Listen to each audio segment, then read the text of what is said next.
Hi everyone! So today we are doing a mini cases video. So two of these cases have very little information. The third has slightly more, but still not a lot to really do its own video on. So I decided to combine them and do just a mini cases video. I've done this quite a few times so far.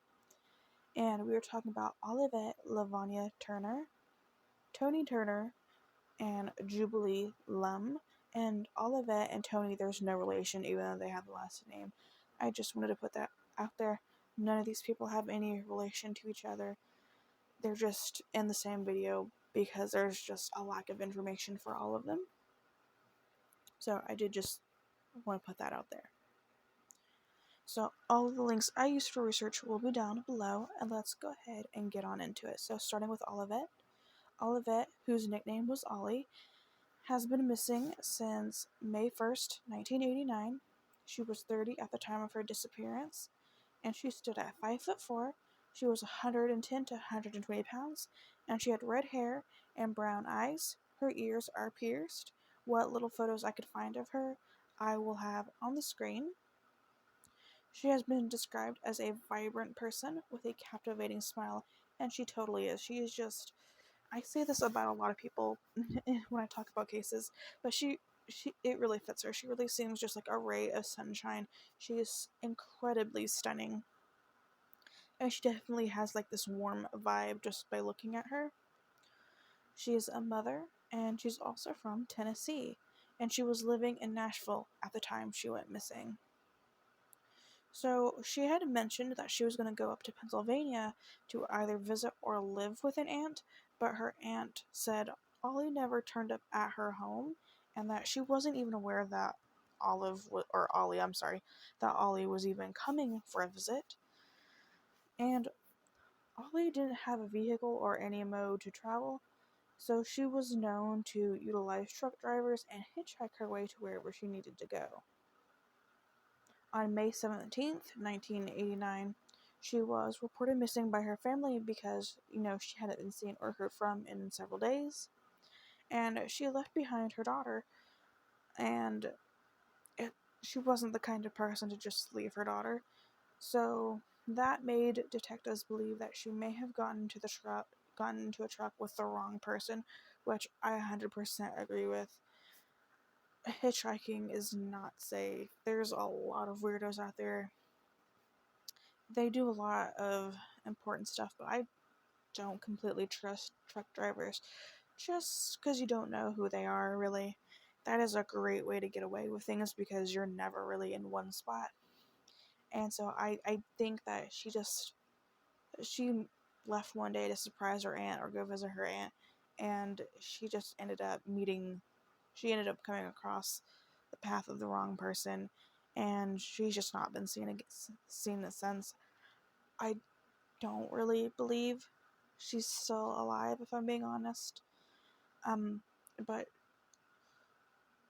her family still deserves to know what happened and where she might be. So if you know any information that could be helpful to this case, the number for the police department is 615-862-7803. And I will have that on the screen. Next up, we are going to talk about Jubilee Lum. So, Jubilee was 21 at the time of her death.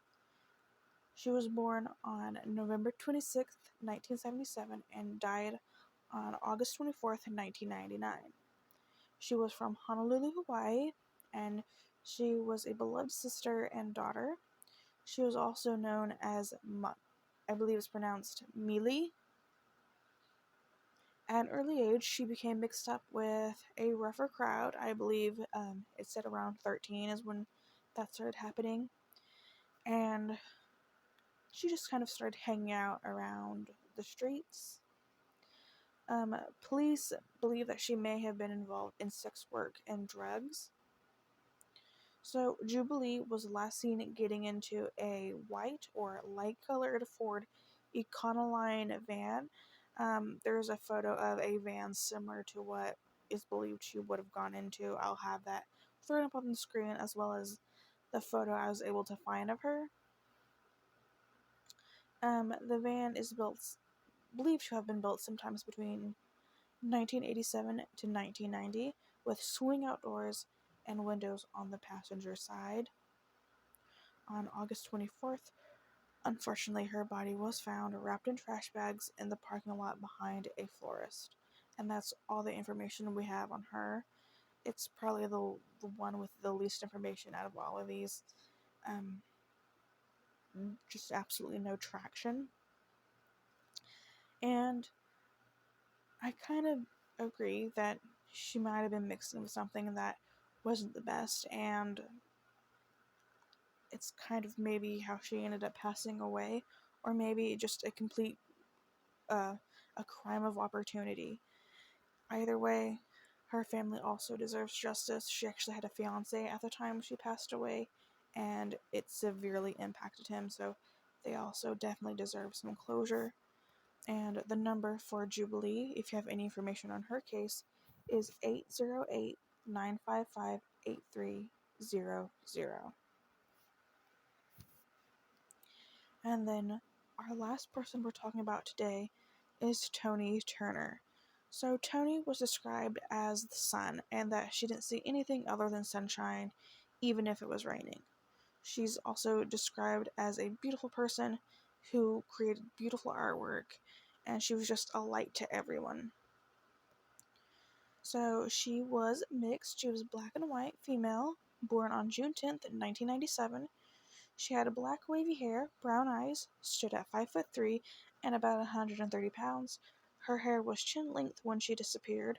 Her nose and ears are pierced, and she has a labrae piercing under her bottom lip and a spiral pattern tattoo on her left shoulder. She was last seen wearing a gray shirt with habla español and orange lettering on the back, a black zip-up jacket, gray cargo pants, and a black head wrap. She worked as a metal fabricator at Studebaker Metals in Braddock. She was also a ceramics teacher at Braddock Carnegie Library's Bathhouse Ceramics Studio. So getting into her disappearance, she was last seen in Pittsburgh on December 30th, 2019, so the most recent of all these cases, and she disappeared after getting off her usual bus stop near her home. So on December 30th, she worked her shift at Studebaker from 8 a.m. to 4 p.m. Around 6 p.m., she got some tea at Dobra Tea, a bohemian-style tea room on Murray Avenue in the Squirrel Hills South neighborhood of Pittsburgh. Her last contact was with a family member, her sister, and that was on the phone around this time. Shortly after, she got on the bus and headed home. She was last seen by the driver when she got off at her usual stop near her home, but she never made it home, and she has not been heard from since. On December 31st, her family filed a missing persons report with the Pittsburgh Police Department. On 8:30 p.m. December 30th, so the day prior to her being reported missing, her backpack, shoes, and a ceramic pot were found abandoned by a man riding his bike about 3 miles from the bus stop where she was last seen. The next day, he contacted her family and returned her backpack, which had her keys, wallet, cell phone, water bottle, and a diary. The family says that she wouldn't leave without warning, but police say they don't suspect foul play, which, really. I 100% think that there is foul play. In these cases, I always believe what the family says. If they say that their family member wouldn't just run away, I would agree. She seemed to have been having a completely normal day, and then it's just like she got off this bus stop, and then it's just like she just dropped her stuff at this place and was never seen again. I don't know if they just like assumed she ran off. I'm talking about the place. If they just assumed she ran off. But the thing about that is she left her cell phone, her keys, her wallet, a water bottle. even if you want to go off the grid and run away, you still need your wallet that has your money in it. You'd probably want to take a cell phone. There's no reason why she would leave this stuff behind. And so it's really wild to me that the police don't suspect foul play. It's actually mind-boggling to me that this girl got off her bus stop. Something happened 3 miles after she got off. Completely abandoned her stuff and is just never seen again. Oh, it's completely normal. It's fine. There's nothing wrong here. There's 100% something wrong here. She is described as being such a happy person. I also don't think she would have just left her life, So, really just the police absolutely fumbled their job in this case, which is not surprising. But yeah, it's wild that they do not suspect foul play there. But the Pittsburgh PD for Tonee is 412-323-7800. And those are the 3 cases I wanted to present to you today, guys. I know that there's not a whole lot of information on some of these cases, but they still deserve to be told because they still deserve to be brought home and their families still deserve justice. And so I think it's still important that we talk about them. So thank you so much for listening to Tonee's, Olivette's, and Jubilee's story. And like I said, all links for research will be down below, as well as the phone numbers I read off to you. And I will see you guys in the next video. Bye, guys.